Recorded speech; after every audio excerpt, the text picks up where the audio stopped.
سلام. میدونستین که تالکین دو تا شخصیت خیلی قوی و از کتاباش حذف کرده؟ با سارامون همراه باشید که میخوام در مورد این دو تا شخصیت براتون بگم. تالکین نویسنده کتاب‌های ارباب حلقا توی نوشته‌هاش از موجودات خداگونه به اسم والاها اسم برده. والاها تو کتاب‌های ارباب حلقا موجوداتی مرموز بودن، ولی وقتی کتاب سیلماریلیون منتشر شد بیشتر باهاشون آشنا شدیم.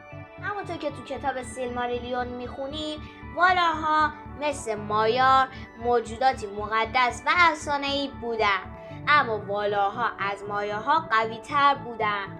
با توجه به محتویات سیلماریلیون ما به طور کلی 12 والار داریم. البته مورگوت ارباب تاریکی خودش هم یه والار حساب می شده و پس از اون اوایل تعدادشون 13 نفر بوده، ولی خب بعد از اینکه مورگوت به سمت تاریکی میره و یه جورایی شخصیت منفی داستان میشه یکی از والارها گم میشه. اما جالبه بدونین که نوشته های قدیمی تر سیلماریلیون 2 والار دیگه هم وجود داشتن که خیلی زیاد شبیه بقیه والارها نبودن. جالبتر اینکه این 2 تا والار خواهر و برادر بودن و اسمشون هم ماکار و میاسه بود. تخصص اونا جنگ بوده و با وجود اینکه مثل مورگوت شرور نبودن اما از روش‌های اخلاقی و دوستانه هم استفاده نمی‌کردن. طرفدارای دنیای ارباب حلقه ها اطلاعات مربوط به این 2 شخصیت رو به خاطر کتاب داستان‌های گم شده به دست آوردن که با جمع‌آوری نوشته‌ها و داستان‌های حذف شده تالکین به دست اومده.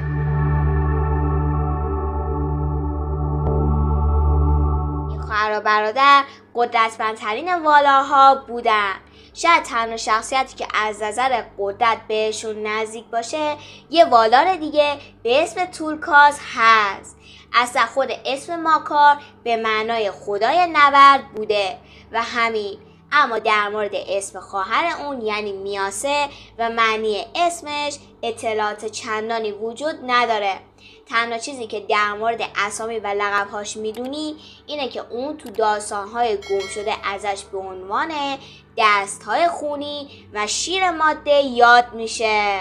نکته جالبی که در مورد این 2 والار وجود داره اینه که حوزه تخصصشون جنگه، ولی بقیه یه تخصص شبیه به هم ندارن.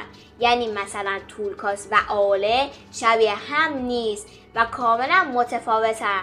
اینجا به نظرم تالکین میخواسته به ما بگه وجود یه شخصیت زن در کنار مرد با یه تخصص اینه که زنها هم در کنار مردها مبارزه میکنن و شاید میاسه نمادی از جنگاوری زنها تو سرزمین میانه و بقیه جاها باشه. این 2 شخصیت افسانه‌ای از زمانی که خلق شدن علاقه زیادی به نبرد و کارهای هیجان انگیز داشتن. تو نوشته‌های قدیمی اینگونه تعریف شده که ماکار و میاسه روزهای خودشون رو به انجام کارهایی مثل شکار و جنگیدن میگذروندن. تالکین در مورد اونا اینطوری گفته: آنها بر بادهای تند سوار می شدن و از زمین لرزه ها و خشمهای غالب بر دریاهای کهن لذت می بردن. بریم واسه یه نکته خیلی خفن جالب دیگه در موردشون. فقط اگر دوست داشتید لطفا کانال رو سابسکرایب کنید و زنگوله رو بزنید تا از ویدیوهای خفن بعدیمون جا نمونید. بر اساس اطلاعاتی که از دنیای ارباب حلقا وجود داره این 2 خواهر و برادر بین بقیه والاها محبوب نبودن. یعنی هیچ کس به غیر از تورکاس دوست نداشت با اونا ارتباط برقرار کنه. تورکاس هم بیشتر برای زورآزمایی با ماکار و اینکه ببینه قدرت بازوش چقدره با این 2 نفر ارتباط داشت. پس از اینکه والاها از دریا عبور کردن تا به والینور برسن ماکار و میاسه به اجبار بیشتر با بقیه والاها در ارتباط بودن، هرچند هنوزم یه جورایی سرشون به کار خودشون گرم بود. خب چطور بود به نظرتون؟ یعنی دیگه چه موجوداتی رو کمتر ازشون میدونی؟ شما هم اگر شخصیتی رو میشناختید حتما برام کامنت کنید.